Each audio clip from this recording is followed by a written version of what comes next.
What if the gods of the Marvel Universe did not descend upon Earth, but upon the United Federation of Planets? What if the beings who shaped galaxies with their bare hands, who judged entire species as experiments, suddenly turned their cold, ancient gaze towards Starfleet? And what if the Federation built on diplomacy, science, and hope was forced to answer a question no starship had ever prepared for?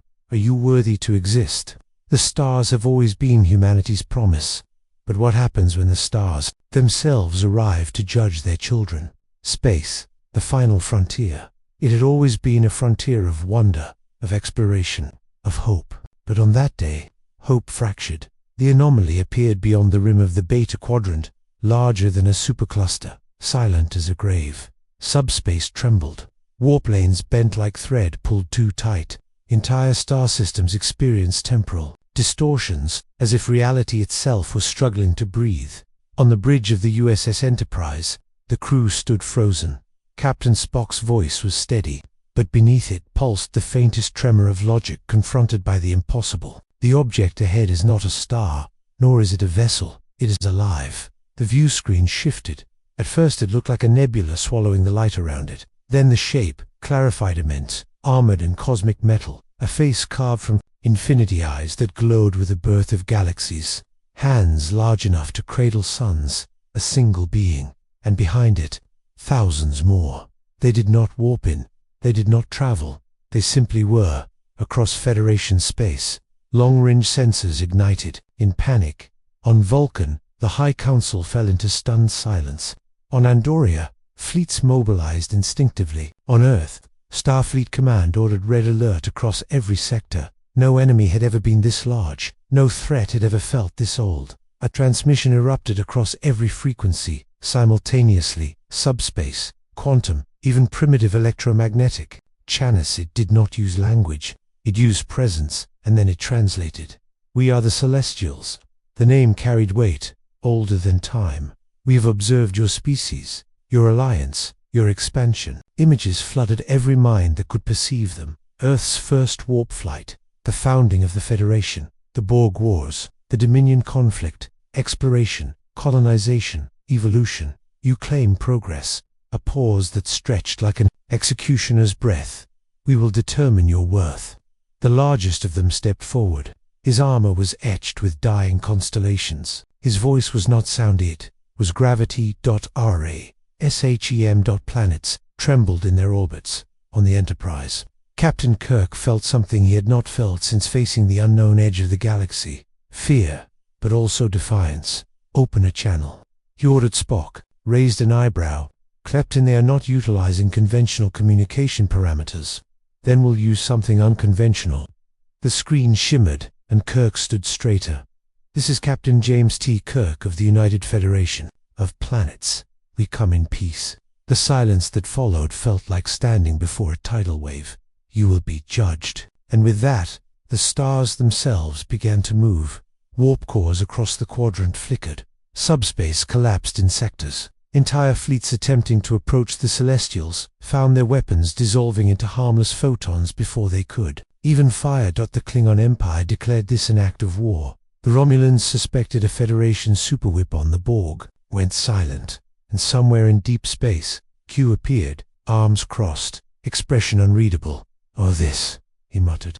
This should be interesting, because this was not conquest, it was evaluation. The Celestials did not attack, they began experiments. A star near the border of Cardassian space was extinguished, then reignited, just to measure how many civilizations would rush to save a species not their own.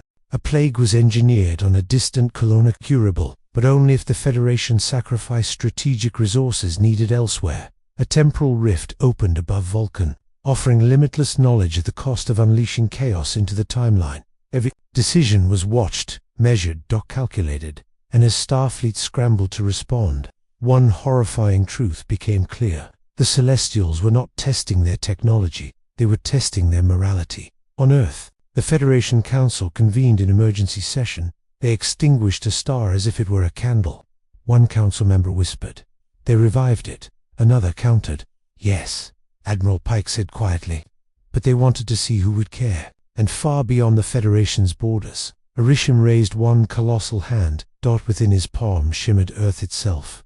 This world has potential, a beat that echoed like doom. But potential is not enough. On the Enterprise bridge, Spock analyzed readings that defied logic. "Captain, what are you saying, Spock?" "I am saying, we may not be strangers to them." The camera of the universe pulled back.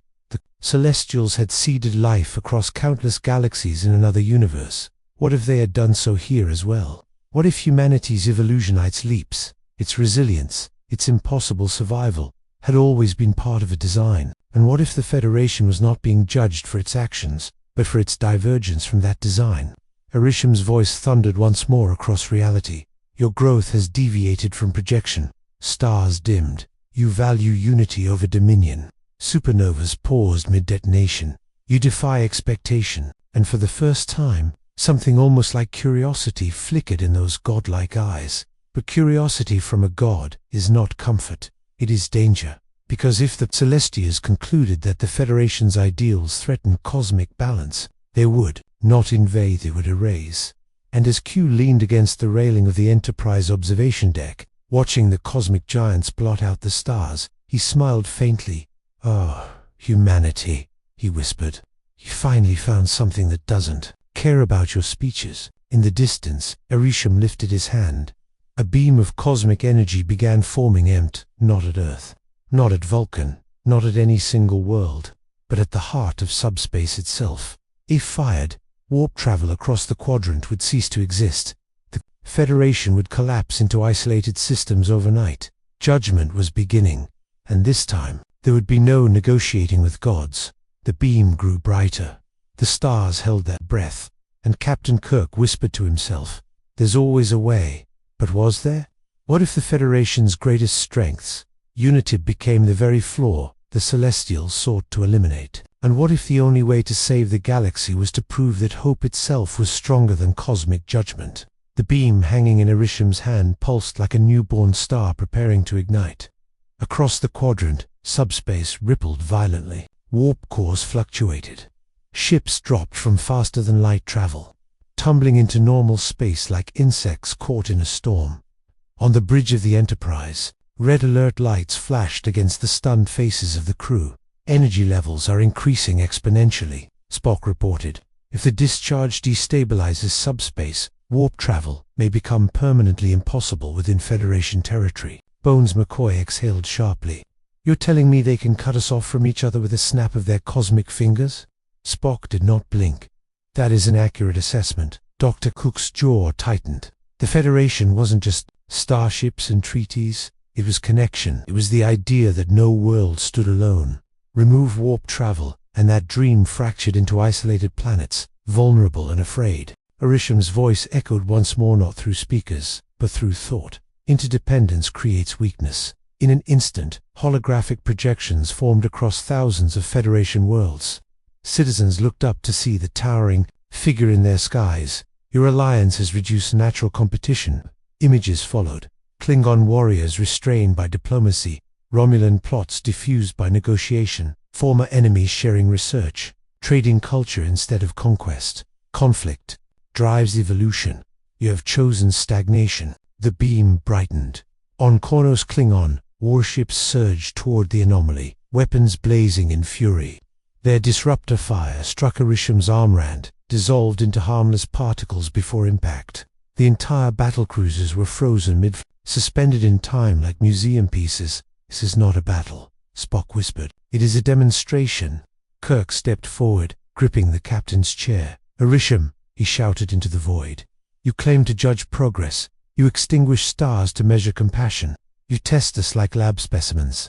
But you misunderstand something fundamental. Silence. You see conflict as growth. We see cooperation as transcendence." For a heartbeat, the cosmic energy faltered, then intensified. His substitute instinct with idealism. Across the quadrant, new trials began. A binary star system near Andoria destabilized. 2 inhabited planets, centuries-old rivals, were forced to choose, save one world, or split resources and risk losing both. On a Federation colony at the edge of Romulan space, cloaked ships suddenly decloaked. Romulan commanders faced with a simulated scenario. Would they exploit the chaos to conquer, or aid their longtime adversaries. Every decision was recorded, measured, evaluated. The Celestials weren't attacking, they were accelerating history, compressing centuries of moral dilemmas into minutes. On Earth, Starfleet Command buzzed with controlled panic. Admiral Pike addressed the Council. If we respond with aggression, we confirm their belief that conflict defines us. If we do nothing, they interpret it as weakness. A Vulcan counselor spoke calmly. Then we must demonstrate logic under pressure. Pike nodded. Deploy relief fleets to both Andorian planets. Divide resources evenly. That may doom both, a human representative warned. Pike's voice softened. Or it proves we refuse to choose who deserves to live. Meanwhile, aboard the Enterprise, Ura intercepted something unexpected. Captain, I'm receiving fluctuations from within the celestial formation itself. Spock's fingers danced across the console. Intriguing, it appears. Not all Celestials are in complete, energetic synchronization. Kurt turned. You're saying they disagreed? Possibly. Their energy signatures show variance subtle, but measurable. As if in response, another Celestial stepped forward small. Then Arishem, those still dwarfing planets. Its voice resonated differently. They've shown adaptive unpredictability. Arishem's reply was thunder. Unpredictability is instability. His second Celestial responded. Instability can birth novelty. A debate among gods. Q appeared. Again, lounging atop the navigation console. Oh, I do adore family arguments. Kirk shot him a glare. If you're here to gloat, get off my bridge. Q smirked. Please, compared to them, I'm practically a tour guide. Spock interjected. If there is division among the Celestials, it may represent an opportunity. Kirk's eyes narrowed. Or a bigger problem? Suddenly, the beam in Arishem's hand shifted, no longer aimed at subspace. It redirected toward Earth. Gasps filled the bridge. Energy output has tripled. Spock announced. Arishem's voice boomed across the planet. The origin world of the Federation shall be the final variable. Cities froze in stunned silence as the sky split with cosmic light. McCoy whispered, Jim. Kirk stood tall. You want to test us? He said softly. Then test this. He turned to Ura. Open a broadcast to every ship, every world, Federation-wide. Moments later, his face filled screens across. The quadrant. We are being judged, he began. Not for our power, not for our weapons, but for our choices. Images of Andorian rescue fleets assisting both rival planets appeared. Romulan ships shielding Federation colonies from debris. Klingon warriors pulling civilians from collapsing structures. They expect us to revert, to fracture, to compete. The beam above Earth pulsed dangerously. But we will not. He looked directly at Arishem. You say conflict drives evolution. Maybe once it did, but cooperation. Cooperation lets us choose who we want to become. A pause. Judge that. For a moment that felt eternal. The beam's intensity plateaued. Then something impossible happened. The Borg, since the Celestials' arrival, transmitted a signal, a single phrase, irrelevant. Every drone, every cube, every node across their vast network redirected processing power toward analyzing the Celestials. They had encountered godlike beings before. Species 8472. Q. Now this, and unlike organic civilizations, the Borg did not fear judgment. They adapted to it. Spock's eyes widened slightly. Captain, Borg are attempting to assimilate celestial energy patterns. Q actually looked concerned. Oh dear, that's not good. Arishem's gaze shifted. For the first time, something in his posture changed, not anger. Interest. The Borg cubes surged forward, green beams lancing out not to damage, but to analyze, to absorb. And then a single Celestial raised its hand. An entire Borg cube disintegrated, not exploded, erased, but in that nanosecond before destruction, the collective had extracted data, enough to try again. Across the quadrant, dozens of cubes accelerated toward the Celestials. Kirk stared at the screen. If they adapt to celestial power, Spock finished quietly, they could become capable of judging the galaxy themselves. Arishem's voice boomed louder than ever. An uncontrolled veritable has emerged. The beam aimed at Earth flickered because now, the Celestials were no longer judging just the Federation. They were facing something that sought to consume them.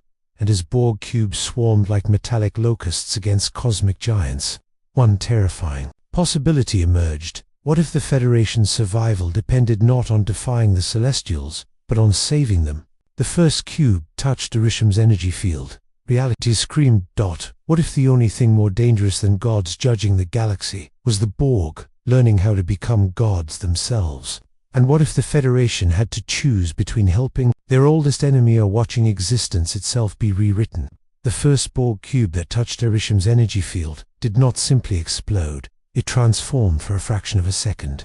Its green-lit hull shimmered with cosmic radiance. Celestial glyphs flickered across its surface like living equations. The collective had pierced something fundamental just long enough to extract pattern, frequency, architecture. Then Arishem closed his hand. The cube collapsed into nothingness, not debris, not atoms. Absence across the galaxy. Millions of drones processed the loss without emotion.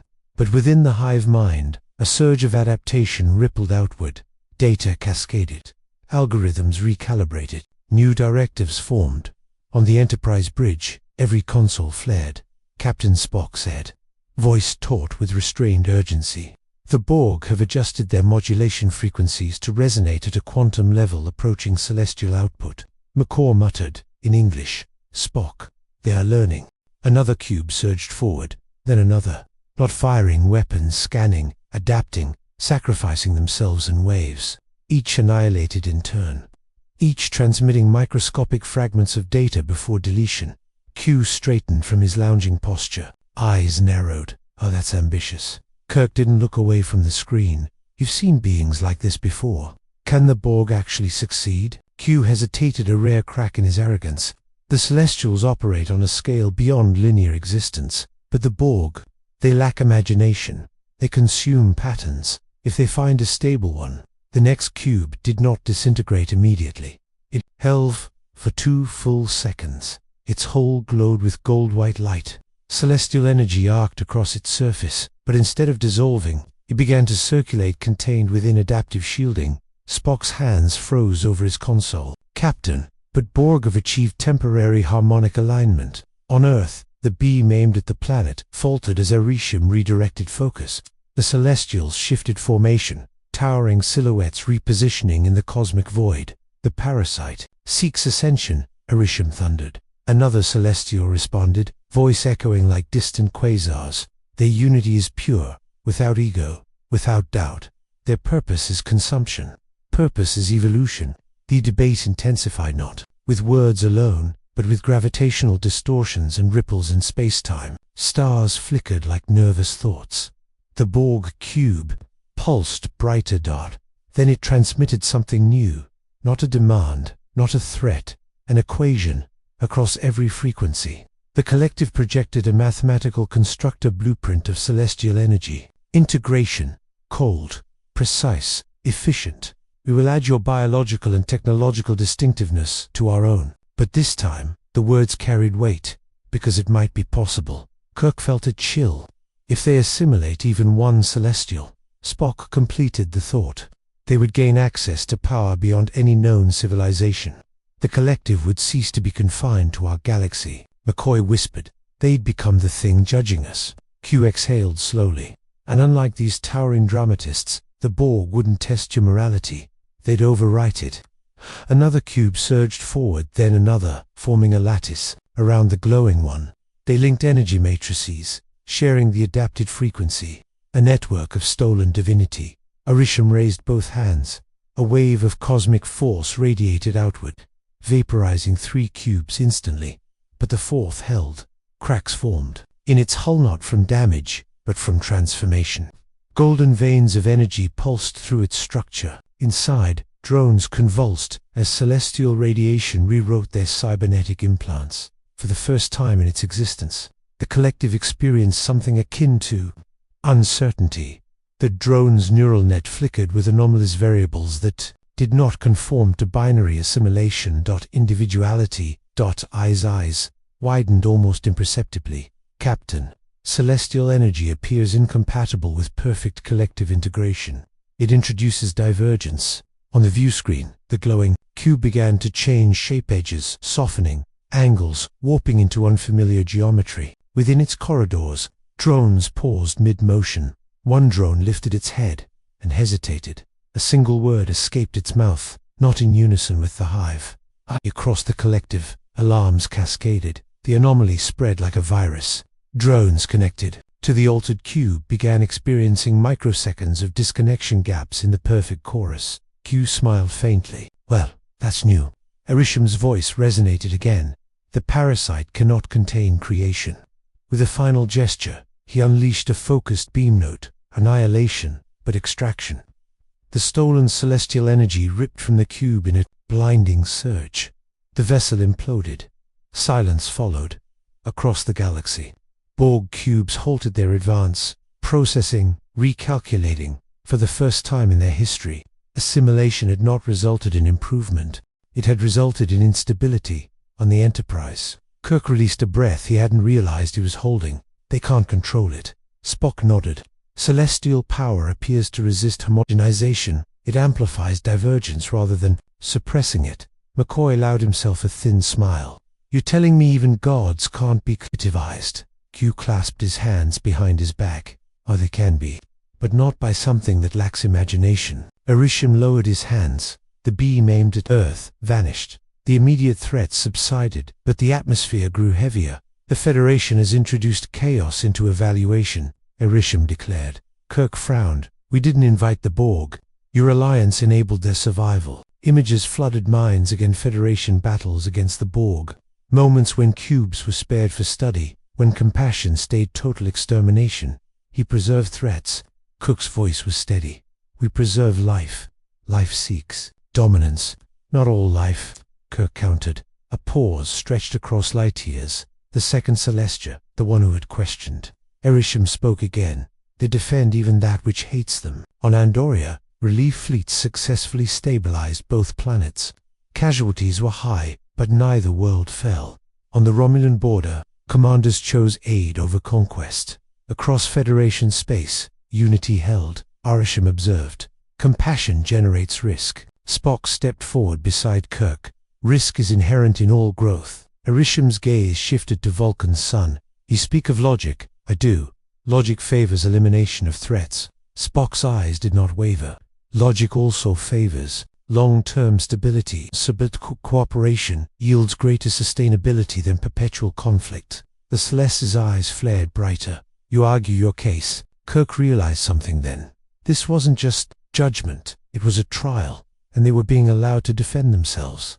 But trials have verdicts. Arishem extended one colossal hand, again not toward Earth this time, but toward the galactic core. At its center, energy began to swirl, dense, violent, primordial. Final assessment requires extreme condition. Spock's console erupted with readings. Captain, they are accelerating the supermassive black hole at the galactic center. McCoy's face drained of color. You mean yes, Spock said softly. They're inducing premature gravitational instability. If the core destabilized, the resulting chain reaction would tear through spiral arms over millennia, but the shockwave would begin immediately, crippling countless systems. Kirk stared at the cosmic giants. You're going to destroy the galaxy to test us. We will observe your response. The swirling energy intensified. Stars near the core began to flicker. The Celestials would not erase them directly. They would see how they faced extinction together, or alone. And as the first gravitational tremors rippled outward, shaking distant star systems, one terrifying truth settled over the Enterprise bridge. The Federation was no longer being tested on morality alone. They were being tested on survival, and this time, there would be no outside enemy to blame, only a choice. What if the only way to prove the Federation he deserved to survive was to risk everything to save a galaxy that might never thank them? And what if the Celestials were waiting for one fatal mistake to justify extinction? The first gravitational waves struck like a silent scream. Across the quadrant, stars flickered, as if the universe itself had blinked. Long-range sensors registered distortions rippling outward from the galactic core subspace fractures, quantum instabilities, unpredictable gravitational tides. On the Enterprise bridge, the deck trembled.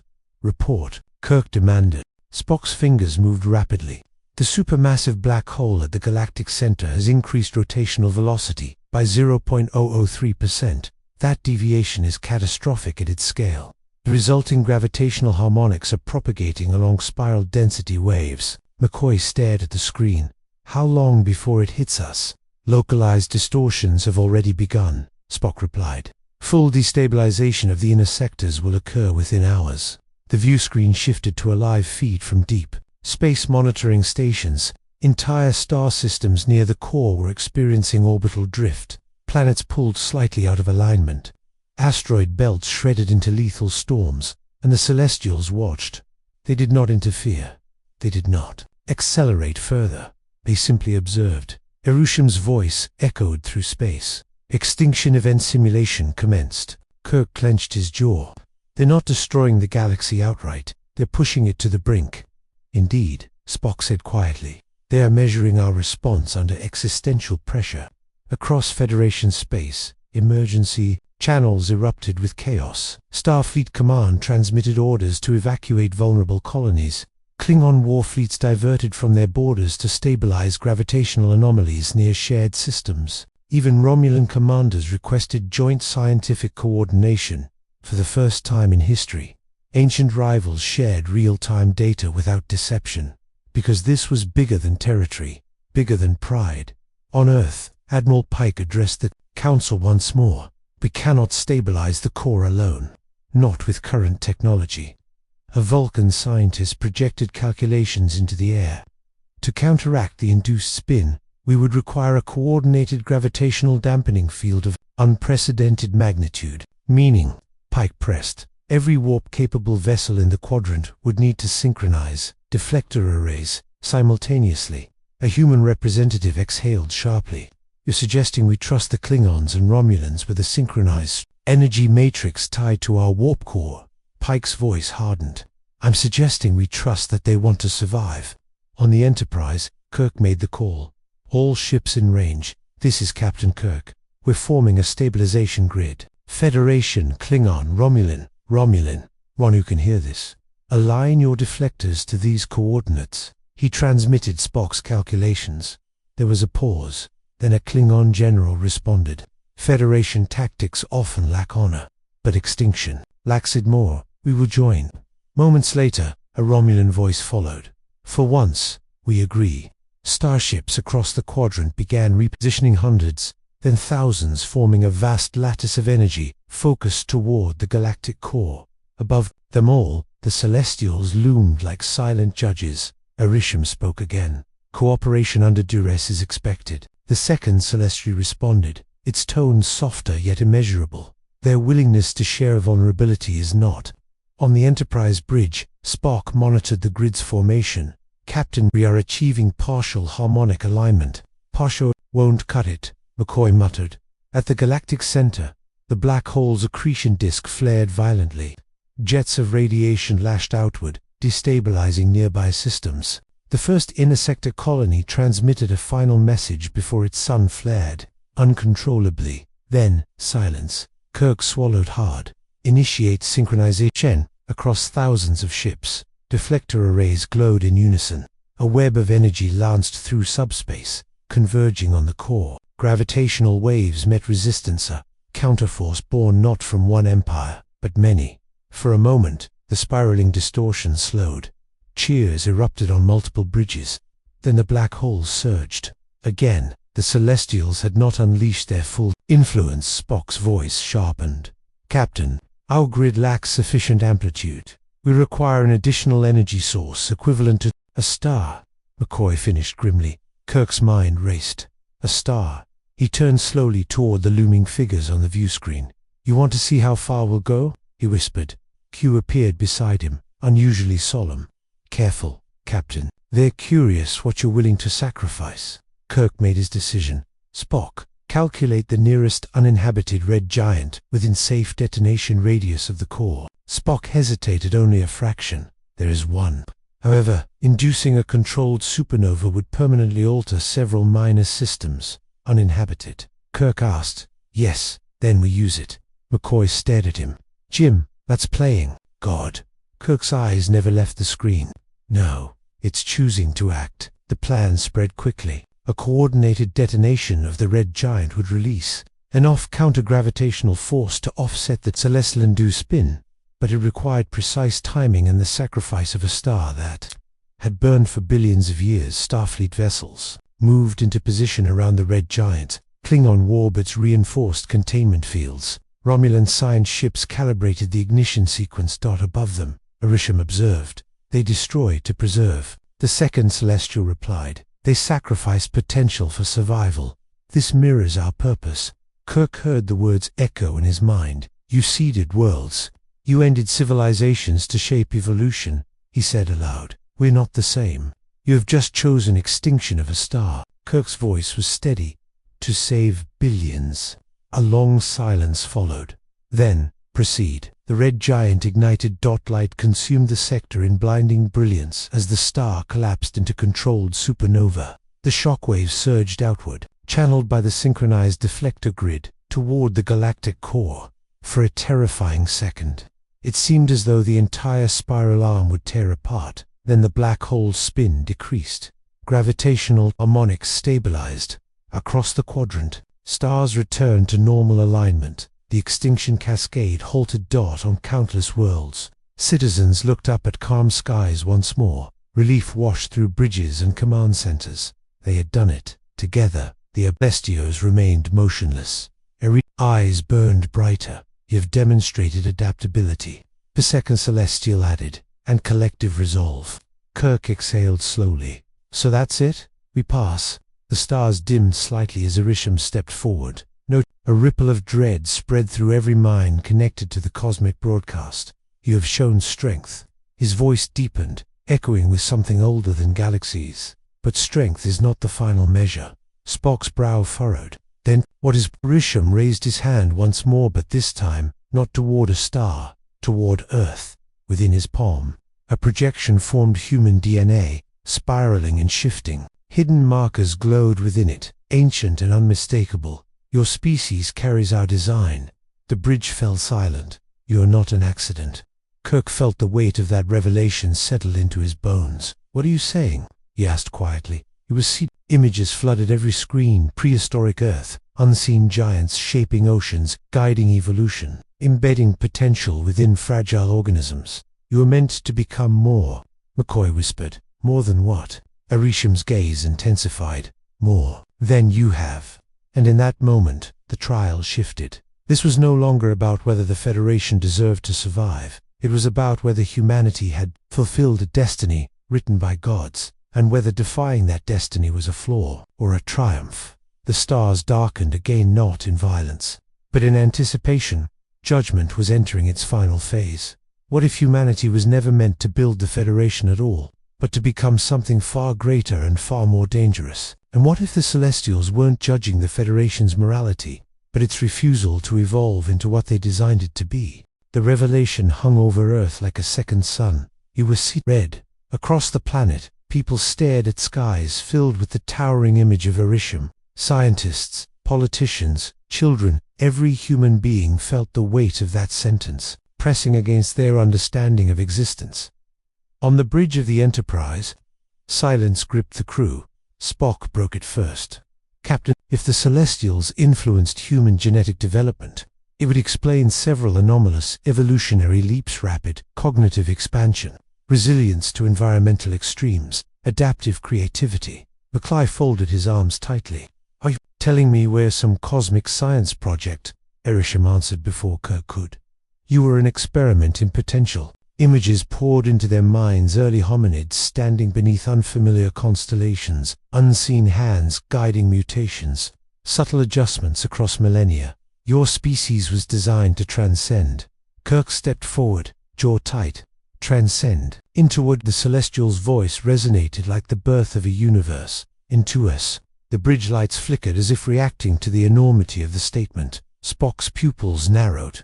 You imply humanity was intended to evolve into celestially equivalent entities. Correct.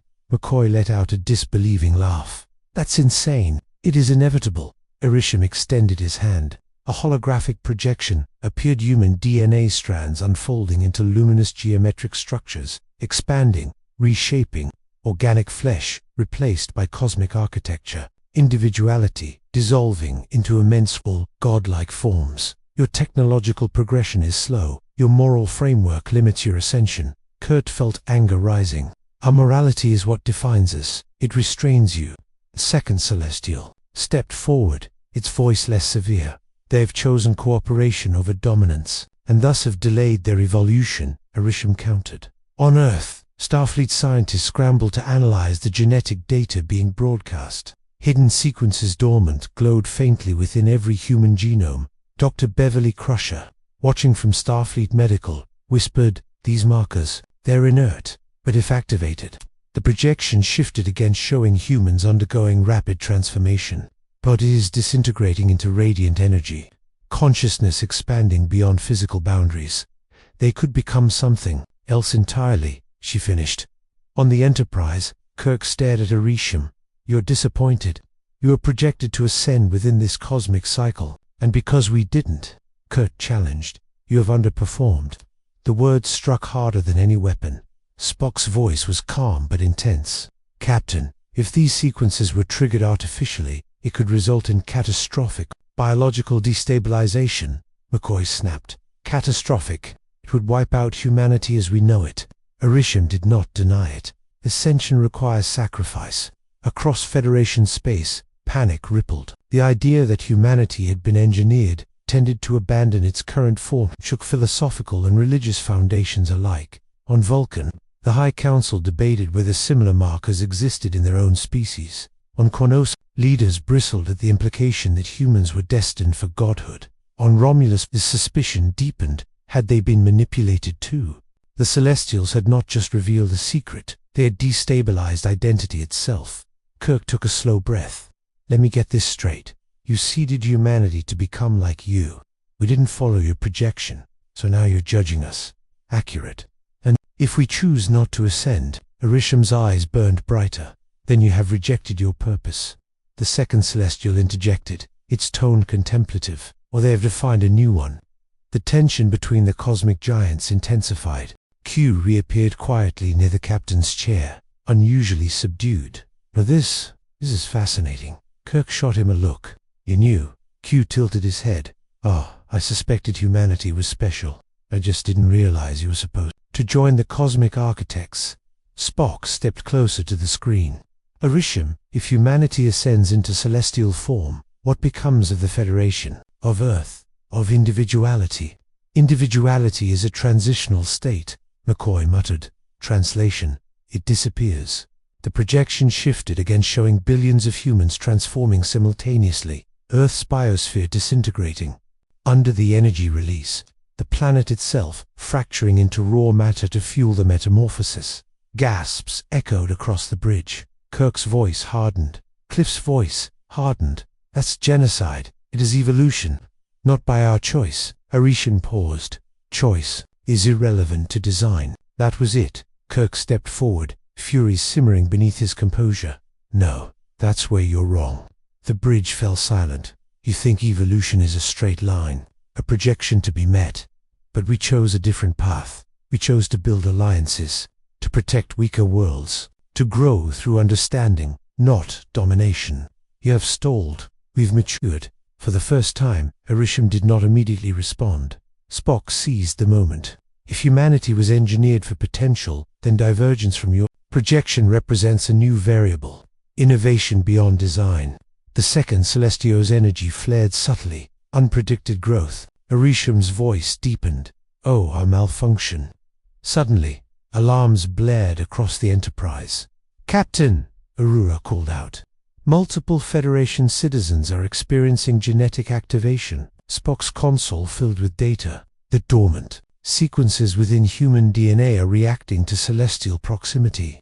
The energy radiating from their formation is triggering partial expression.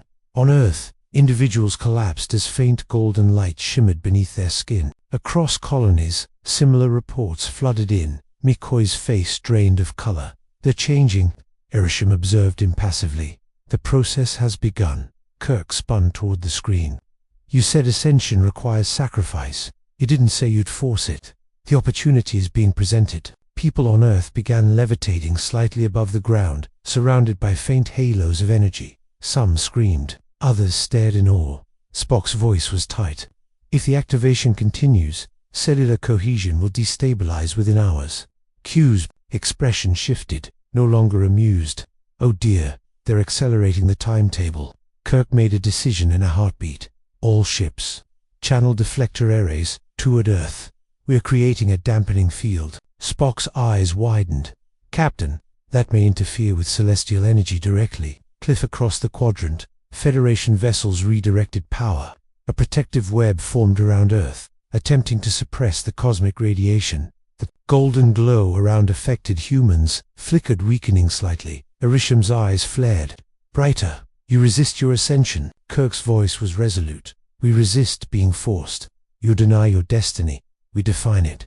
The tension between celestials intensified. The second giant stepped closer to Arisham. They choose self-determination. They choose limitation. The dampening field strengthened. The genetic activation slowed but did not cease entirely. Spock looked up from his console. Something rare in his expression. Hope, Doc, Captain.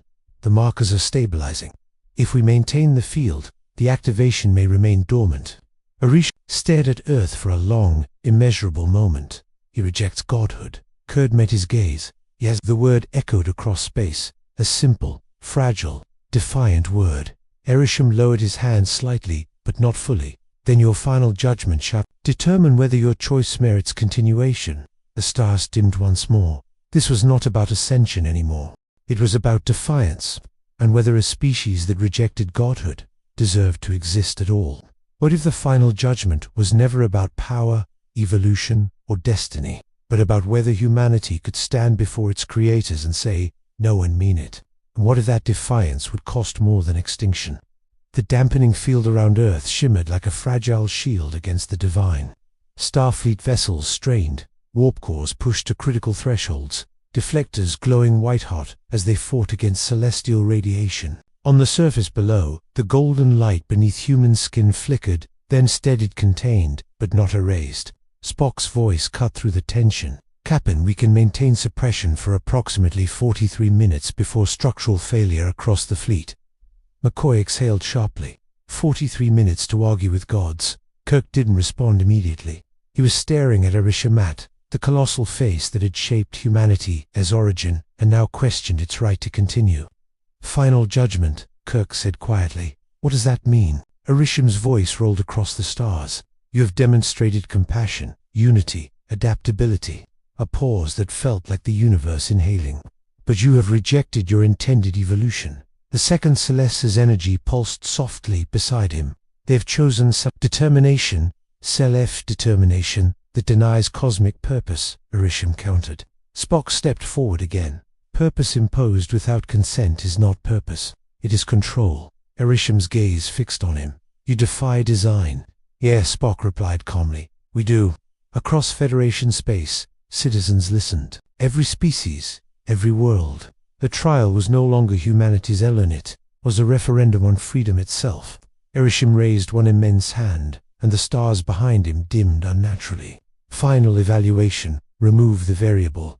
On the Enterprise, alarm screamed. Captain! Ura shouted. Massive energy surge, forming beyond the celestial formation. Spock's hands flew across his console. It is not directed at Earth, nor at the Federation. Kirk frowned. Then where? The view screen zoomed outward. Beyond the Milky Way's edge, at the boundary between galaxies, space-time began to tear open. A rift vast and luminous, forming a corridor between universes. Q's expression darkened. Oh, that's reckless. McCoy stared. What are they doing? Spock's voice lowered. They are inviting reinforcement. From within the rift, shapes emerged. Larger, older, more distant than even Arishem. Celestials from beyond this galaxy. If this experiment has failed, Arishem declared, it shall be terminated. Kirk's heart pounded. This wasn't just judgment anymore. It was escalation. The second Celestial turned toward Arishem. Termination is irreversible. So is deviation. The rift widened. Cosmic giants stepped through, their armor etched with unfamiliar constellations. Their presence bent light and distorted gravity. The Enterprise shook violently. Spock whispered. Their combined energy output exceeds measurable parameters. Q folded his arms tightly, no longer amused. Even I wouldn't provoke that many. Kirk looked at him sharply. You can help. Q hesitated. Can I? He replied quietly. Can stem. This isn't a parlor game, Captain. They operate on cosmic cycles. Then change the cycle. Kirk shot back. Q really studied him for the first time since this began. You still believe in that? Q murmured. Choice. Another gravitational tremor rippled through the galaxy as the newly arrived Celestials formed a massive circle around the Milky Way like executioners, preparing a blade. Arishem's voice boomed louder than ever. The species has rejected ascension. They have stalled their design. Their continuation is statistically inefficient. On Earth, panic spread. People watched the skies fracture with celestial light. Spock's console flashed red. Captain, they are preparing a compression field. It will collapse this galaxy into singularity over time, slow enough to observe. Final. McCoy swallowed. They're going to squeeze us out of existence. Kirk stepped forward. No, the word wasn't loud, but it was unwavering. He opened a channel not to the fleet, not to Starfleet Command, to the Celestials. You said we were designed to transcend, he began. To become like you. Correct. And when we didn't follow your path, you called it failure. Kirk's eyes burned. What if evolution isn't about becoming something bigger? What if it's about choosing who you are? Silence rippled outward. You shape galaxies. You end civilizations to refine them. You call that progress. But we built something different. A federation. Enemies becoming allies. Species choosing peace over conquest. Peace is temporary. Maybe, Kirk said, but we choose it anyway. The second Celestia's energy fled brighter. They embrace him. Arishem turned toward it. Impermanence limits impact. Spock added, impact measured solely in scale ignores depth. The galaxy's edge glowed as the compression field strengthened. Time was running out. Q stepped forward unexpectedly, facing the Celestials. You want proof they're worthy, he said sharply. You've been watching their technology, their wars, their biology. You're looking in the wrong place. The Celestials regarded him. Elaborate. Q gestured toward Earth. They reject godhood. Arishem's eyes blazed. Heresial. Precisely, Q snapped. They were offered cosmic power and said no. Do you understand how rare that is? The compression field faltered slightly. Q continued, voice rising. You cited them to become like you. But they became something you didn't predict. They value the small, the fragile, the temporary. He looked at Kirk. They choose to stay mortal. Across the fleet, deflector iris flickered as power reserves dwindled. Spock whispered, Captain, we have less than 12 minutes. Kirk didn't look away from Arishem. You wanted us to transcend. We did. Not into gods. Into something better than what you expected. The second Celestial stepped forward again. They have created a new model of evolution. Arishem's voice thundered back. Unproven. Then observe longer. The rift beyond the galaxy pulsed violently as the additional Celestials waited. Arishem remained motionless. The compression field held but did not tighten further. The universe seemed to pause. Spock stared at his readings. Captain, the field's growth has plateaued. McCoy blinked. Meaning, they are reconsidering. Arishem's gaze shifted from Earth, USS, to the wider Federation. 2 Klingon ships holding formation despite ancient hatred. 2 Romulan scientists sharing data openly. 2 Andorian and Vulcan vessels synchronized in trust. You have chosen a path of mutual dependence. Yes, Kirk said simply. Such paths are fragile. All life is fragile. The silence stretched longer than light years. Then, Arishem spoke again, quieter, but heavier. Fragility that endures may warrant further study. The compression field began to dissipate. Gasps erupted across the Enterprise. The rift at the galaxy's edge flickered, but it did not close. Not yet. Arishem's eyes burned one final time. The experiment is extended. The additional Celestials remained at the threshold. Watching judgment was not complete. It was postponed. But as the dampening field around Earth began to fail, and the dormant genetic markers flickered faintly once more, one terrifying truth settled over Kirk and his crew. The Celestials had given them time, not mercy. Time to prove that choosing to remain mortal was stronger than becoming gods. And somewhere deep within human DNA, the dormant potential still waited, watching. What if the time the Celestials granted wasn't a gift, but a countdown? And what if humanity's greatest threat wasn't extinction anymore but temptation? The compression field dissolved into faint ripples of dying light at the galaxy's edge. The rift to the neighboring universe flickered, unstable but still open. The additional celestials lingered beyond its silent sentinels waiting for Arishem's signal. On the Enterprise, exhausted officers slumped into their stations as warp core powered down from critical overload. Spock studied his console, face tight with concentration. Captain, while the external compression field has ceased expansion, the dormant genetic sequences within humanity remain partially stimulated. McCoy exhaled slowly. Meaning we're still glowing under the skin. Metaphorically, Spock replied. The celestial radiation has altered the activation threshold. It will not require their direct presence to trigger future expression. Kirk's eyes narrowed. So the potential's still there. Yes. Across Starfleet medical, scans confirmed it. The markers were dormant again but closer to activation than ever before. Admiral Pike addressed the stunned Federation Council. We've bought time, but the Celestials are still watching. A Vulcan representative responded calmly. The variable now resides within us, and that was the true shift. The threat was no longer external judgment, it was internal evolution. Arishem's colossal voice resonated once more, softer than before yet infinitely heavy. The path remains open. Images filled every mind, visions of humanity ascending, reshaping stars, standing among the Celestials as equals. The projection was not forceful this time. It was seductive. You may choose ascension. On the Enterprise bridge, silence fell again. McCoy muttered, "They're offering it now." Spock nodded slowly. Without coercion, Kirk stepped forward. "What's the cost?" Arishem's answer echoed like distant thunder. "The end of your current form. Not destruction. Transformation." Across Earth, debates ignited instantly. Some saw salvation, freedom from mortality, from war, from suffering. Others saw annihilation of identity. Religious leaders called it transcendence. Scientists called it irreversible mutation. Politicians called it division, and division spread faster than any cosmic wave. On Vulcan, logic councils convened emergency sessions to analyze whether resisting ascension contradicted the pursuit of knowledge. On Kronos, Klingon warriors scoffed at abandoning physical form, but a faction saw ultimate glory in godhood. Even within Starfleet, officers argued in hushed tones. "Imagine what we could prevent," one lieutenant whispered. "No more Borg, no more Dominion." "At what cost?" another replied. "We'd lose ourselves." The Celestials did not intervene. They simply projected possibility. Q reappeared quietly beside Kirk, unusually serious. "Now you see it." "See what?" Kirk asked. "The real test." Spock turned slightly. "Temptation." Q nodded. "It's easy to resist extinction. Much harder to resist becoming everything you've ever dreamed of." The rift at the galaxy's edge pulsed again, reminding them that termination remained an option. Arishem spoke. "You have proven capable of unity in crises." A pause. "Can you maintain unity in choice?" That question hit harder than any gravitational wave, because the Federation had survived threats before. But this wasn't an enemy to fight. It was a future to accept or refuse.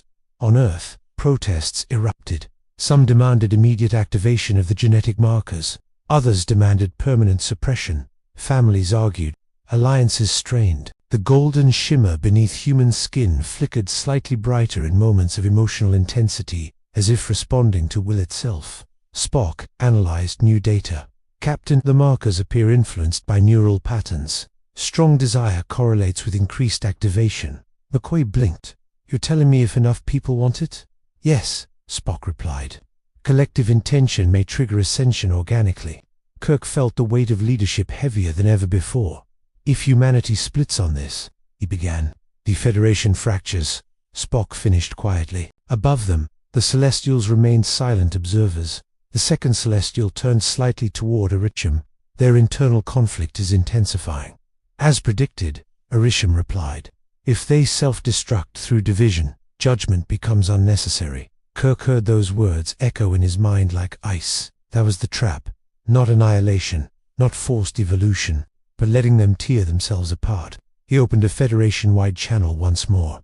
Every screen, every world, every ship. "This is Captain James T. Kirk." The chaos quieted just enough to listen. "We were offered godhood," he said. "No war, no disease, no death." He let that sink in. but we'd lose something. He gestured toward the bridge crew. Our struggles shape us. Our limits give meaning to our choices. If we remove that tiff, we remove mortality. We remove the very thing that makes compassion matter. On Earth, people listened in silence. You can't choose for everyone. A voice from Starfleet Command interrupted. Kirk nodded. You're right. I can't. He looked directly at the camera. But I can choose for myself. The golden shimmer beneath his skin flickered faintly, then dimmed. I choose to remain human. Spock stepped beside him. I choose to remain Vulcan. McCoy folded his arms. I choose Flot. Across the bridge, one by one, officers voiced the same. Not loudly, not dramatically, but firmly. Across Earth, the effect was immediate. The golden glow in countless individuals flickered Uyghurs. If doubt had replaced desire, Arishem observed, their collective intention shifts. The second Celestial's energy pulsed with something almost like intrigue. They prioritize identity over power. The rift at the galaxy's edge flickered unstable. Within humanity's DNA, the markers dimmed further, but not entirely, because not everyone chose the same. In a remote research facility on Mars, a group of scientists stared at their glowing hands. We could cure everything, one whispered. And become what?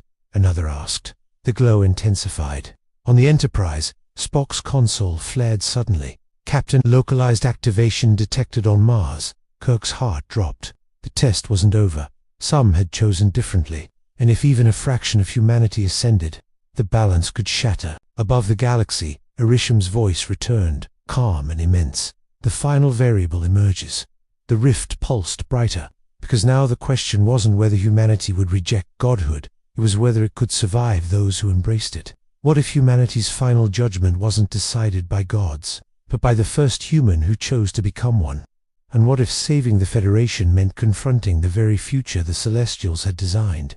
On Mars, the research facility trembled as golden light burst through reinforced 5 scientists stood at the center of the chamber, their bodies suspended inches above the ground, their skin fractured not with blood, but with radiant lines of cosmic energy.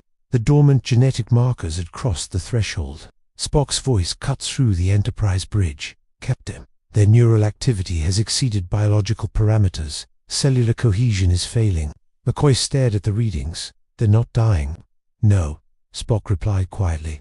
They are transforming. On Mars, one of the scientists screamed not in pain, but in ours their physical form dissolved into luminous architecture, and matter unraveled into geometric patterns of impossible symmetry.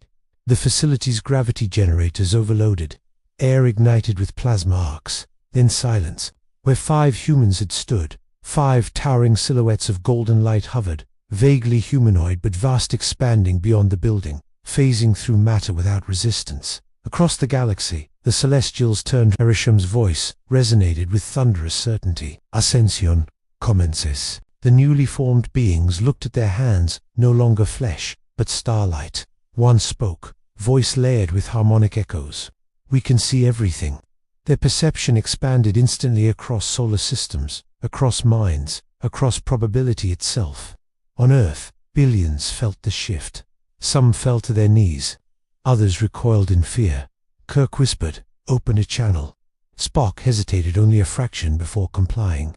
The golden figures appeared on the view screen, their forms stabilizing into clearer shapes, still radiant, but retaining faint traces of human features. One of them, Dr. Ilya Shaw, lead astrophysicist, focused on the Enterprise. Captain Shaw's voice echoed in layered resonance. "You were wrong." Kirk stood slowly. "About what?"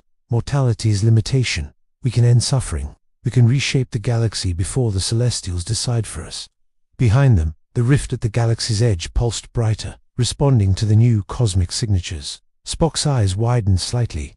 "Captain, their energy output now registers at approximately 0.4% of Arishem's baseline." McCoy exhaled. "That's still good." Shaw turned toward the distant Celesti. "Says, we are your intended outcome," he declared. Arishem regarded the newborn beings. "Your approach projection." The second Celestial observed more carefully. "Their forms are unstable. Indeed, faint distortions rippled through the 5 ascended figures. Their unity was imperfect. Their consciousnesses overlapped but did not merge. They were not a collective like the Borg. They were still individuals, and that individuality caused friction." Shaw looked back toward Earth. We can accelerate the process. Trigger the markers across the planet. Humanity won't need to fear extinction ever again. Kirk's voice was steady, but urgent, at the cost of Earth itself. It's a temporary sacrifice. Spoken like a god already, McCoy muttered. The other ascended humans began to disagree among themselves, voices overlapping. We must evolve fully. No, we must stabilize first. We cannot force the others. They will thank us. Their forms flickered as conflicting intent destabilized their structure. Spock leaned toward Kirk. Captain, the lack of unified will is causing quantum oscillation within their energy matrices. In English, Kirk said quietly, they're tearing themselves apart. Indeed, fractures of darkness appeared within their golden forms like cracks in a star. Arishem spoke again. They required guidance. The rift pulsed wider. Additional celestials prepared to enter. Shaw turned sharply toward them. No, we don't need you. His form flared brighter, pushing outward, testing his power against the cosmic giants. For a fleeting second, the galaxy trembled under the strain of competing divinity. Spock's console exploded with data. Captain, if they continue escalating, the destabilization could trigger chain reactions comparable to the earlier compression field. Kirk stepped forward, heart pounding. Elias, listen to me.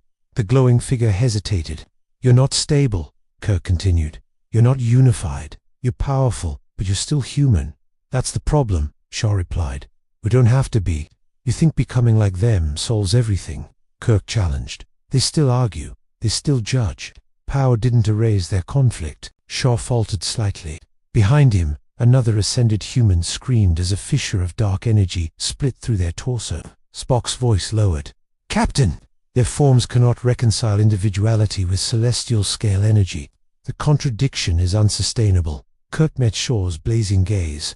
You're trying to skip the part where growth takes time. We don't have time. Shaw shot back, gesturing toward the watching Bizel. They'll be back. Stronger. In greater numbers. Maybe, Kirk admitted. But forcing the galaxy to change isn't evolution. It's domination. The word hung heavy. Shaw's light flickered violently. Arishem spoke once more. They lack stability. The second celestial responded, almost softly. Their individuality persists. One of the ascended humans collapsed inward, imploding into a silent burst that dissipated harmlessly into space. Another followed. Shaw's voice wavered. We can fix it. We just need more energy. Spock's voice sharpened. Captain, if they draw additional celestial radiation, it may reignite the genetic markers globally. Kirk made his choice. All ships reactivate the dampening grid. Focus on Mars. McCoy stared. Jim, that'll drain what's left of the fleet. Do it. Starfleet vessels surged once more, forming a containment web around the unstable ascended beings. Klingon and Romulan ships joined without hesitation. Golden light met deflector energy in a dazzling storm. Shaw screamed not in pain, but in overwhelming sensation as the dampening field suppressed the runaway cosmic input. You're holding us back, he roared. No, Kirk replied softly. We're holding you together. The fractures in Shaw's form slowed. His brilliance dimmed. The remaining two ascended humans flickered, then gradually condensed, their towering shapes shrinking, compressing, folding inward. One by one, they collapsed into radiant motes that drifted gently toward the Martian surface. Silence fell. Where gods had hovered, only faint stardust remained. Spock scanned rapidly. Captain, their consciousness signatures have dissipated. Not destroyed, converted into diffuse energy. McCoy exhaled shakily. They burned too bright. Above the galaxy, the rift began to close. Arishem observed the aftermath. They could not sustain ascension. The second Celeste's energy shimmered with something new, something like respect. They chose to protect their own from themselves. Kirk stood tall. We're not ready to be gods, he said quietly. Maybe we never will be. Arishem regarded him for a long, immeasurable moment. Your species rejects imposed destiny. Yes, you accept limitation. The Celeste's eyes dimmed slightly. Then your path is your own. Your rift sealed completely. The additional Celestials withdrew into distant darkness. Arishem and the remaining giants began to recede, their forms dissolving into cosmic background radiation. The experiment continues. Arishem's voice echoed one final time. We will observe. And then, they were gone. The stars shone normally again. On the Enterprise bridge, no one spoke for several seconds. Spock finally broke the silence. The dormant genetic markers have stabilized at baseline levels. McCoy allowed himself a tired smile. Translation: we're still human. Kirk looked out at the vast field of stars, changed, fragile, beautiful. Humanity had been offered godhood. It had tasted it, and it had chosen to let it go. Not because it lacked power, but because it valued something greater: choice. Across the Federation, ships resumed patrol routes. Worlds rebuilt confidence. Old rivals remembered how close they had come to standing together, and how necessary that unity was. The Celestials were still out there, watching, but they no longer loomed as executioners. They were witnesses, and perhaps, one day, humanity would evolve into something new, not because it was designed to, not because it was judged, but because it chose to. In the quiet of the observation deck, Kirk stood alone for a moment. Q appeared beside him. "You surprised them," Q said softly. Kirk didn't look at him. "We surprised ourselves." Q studied the stars thoughtfully. "You know, Captain, refusing godhood might be the most godlike thing your species has ever done." Kirk smiled faintly. "Maybe," he replied. "Or maybe it's just human." The camera of the universe pulled back past the Enterprise, past the Federation, past the spiral arms of the Milky Way. Somewhere in the deep dark, colossal shapes watched patiently. The experiment was not over. It had only just begun, and this time, humanity would write its own destiny.